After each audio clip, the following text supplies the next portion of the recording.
Muy buenos a todos y a todas. En el capítulo La píldora penal de hoy vamos a hablar de la circunstancia mixta de parentesco. Nos vamos a encontrar a la hora de analizar circunstancias modificativas de la responsabilidad criminal, que tenemos las circunstancias atenuantes en el artículo 21 y las circunstancias agravantes en el artículo 22.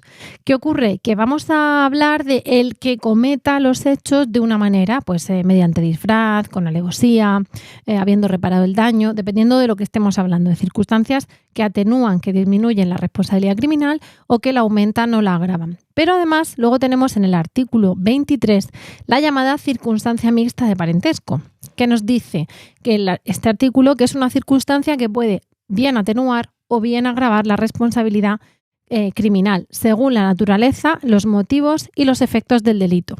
Ser o haber sido el agraviado cónyuge o persona que esté o haya estado ligada de forma estable por análoga relación de afectividad, o ser ascendiente, descendiente o hermano por naturaleza o adopción del ofensor o de su cónyuge conviviente.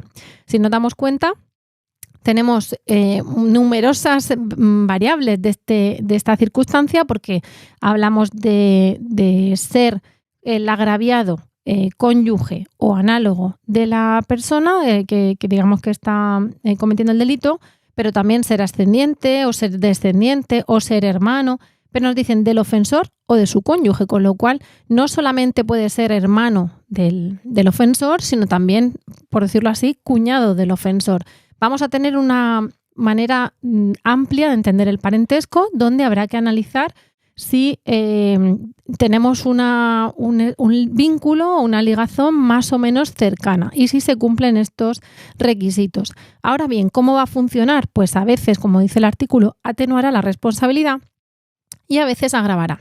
Nos podemos encontrar que en ciertos supuestos, por ejemplo, delitos económicos, delitos, digamos, patrimoniales, la circunstancia de parentesco atenuará la responsabilidad, aunque también tenemos, una causa de exención entre familiares siempre y cuando no haya habido violencia o no haya habido intimidación o no se haya aprovechado de la situación de la víctima, y en otros casos, como puede ser, digamos, delitos de sangre, de naturaleza sexual, etcétera, la circunstancia agravará.